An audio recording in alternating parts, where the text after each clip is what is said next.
Vader Reviews Double Feature. The Evil Dead.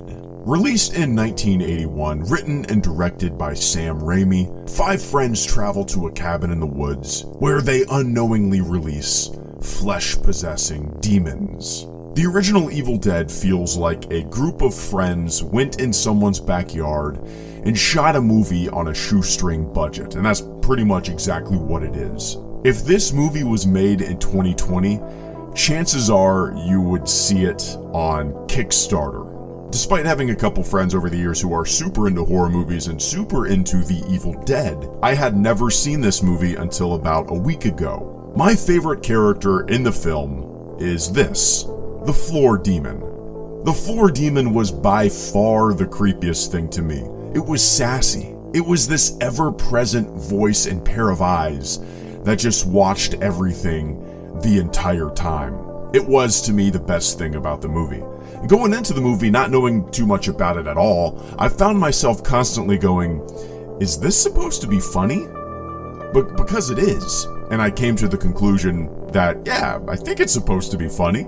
Bruce Campbell throwing himself around like a rag doll over and over and over again, or beating on a demon with obvious soft stuff. How the hell did his girlfriend not wake up when all of that was going on? I honestly do not know if this stuff is intentionally funny or oops-a-daisy funny. I'm sure that has been answered over the years on some commentary tracks or interviews, but I legitimately still have no idea. Is it? Let me know. Have they talked about that? I'm sure they've talked about it over the years. Let me know in the comment section below. What I really liked about the movie was the camera work, the placement of the camera. There are some really unique and well done camera shots and transitions in The Evil Dead that without a doubt elevate the movie. Most of the movie takes place inside of a dilapidated cabin, and Raimi utilizes all the space really well, ramping up the feeling of claustrophobia, even bringing that claustrophobic sensation outside with the bridge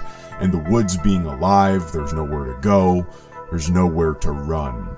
I appreciate The Evil Dead for what it is, the careers that it launched. I appreciate the uber campiness and awkward humor of it all. I appreciate that the last 30 minutes of the movie felt like a bunch of friends with a bunch of blood and guts ideas that they've tested in someone's garage over the years, and they let loose with a bunch of those crazy ass gore ideas while the cameras rolled. That's exactly what the last 30 minutes or so felt like to me. Friends going, hey, what about this? What if we do this? Let's see what we can do on camera. Let's see if we can do it this way. I dig that kind of experimental nature that it had.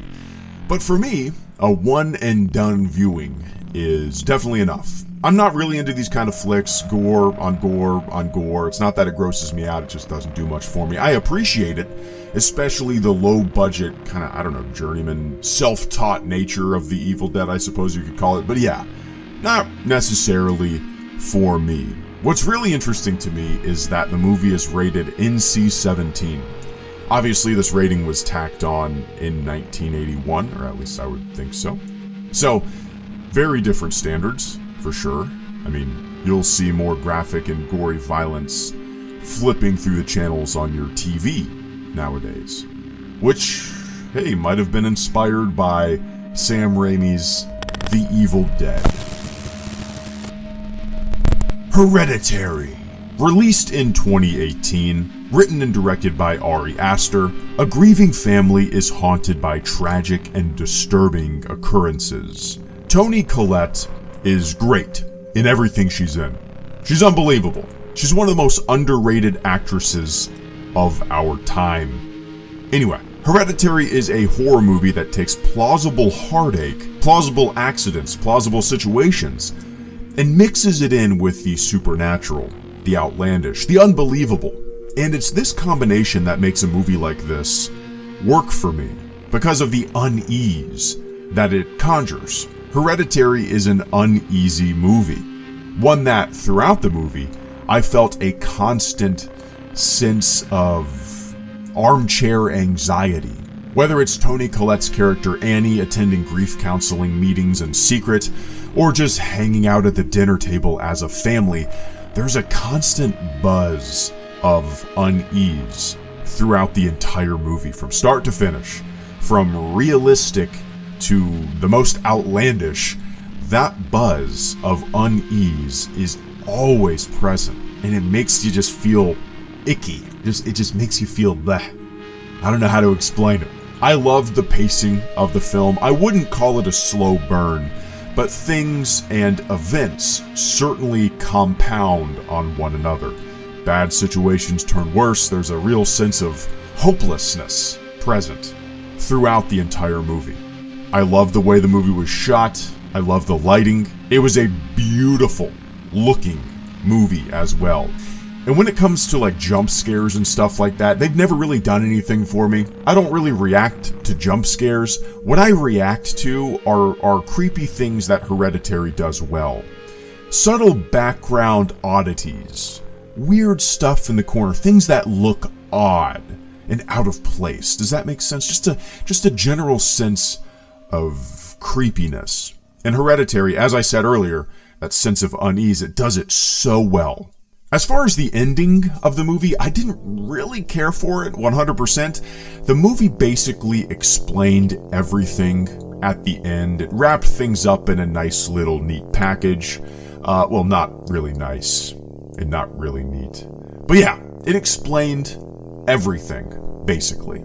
And I enjoy a little bit of ambiguity and mystery, especially with movies like this that so heavily rely on an audience's suspension of disbelief and supernatural gobbledygook. You know?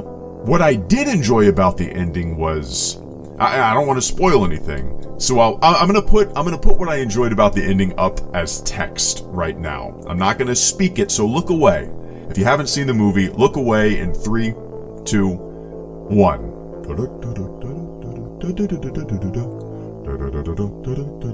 Okay, you can look again. That's what I enjoyed about the ending. Hereditary is great because of the performances. Without those performances, it wouldn't be nearly as good as it is. It leans so heavily on the performances. Alex Wolff, who played the son, Peter, was so great in his role. I don't want to spoil anything again, but throughout the movie, the way he reacts to situations, yeah, man, Alex Wolff killed it. Fantastic performance. The only thing I've ever seen him in was Patriots Day, the movie about the Boston Marathon bombing. He played one of the brothers, one of the bombers, but I barely remember that movie. It's been a while since I've seen it, and yeah. Anyway, Alex Wolff, great actor.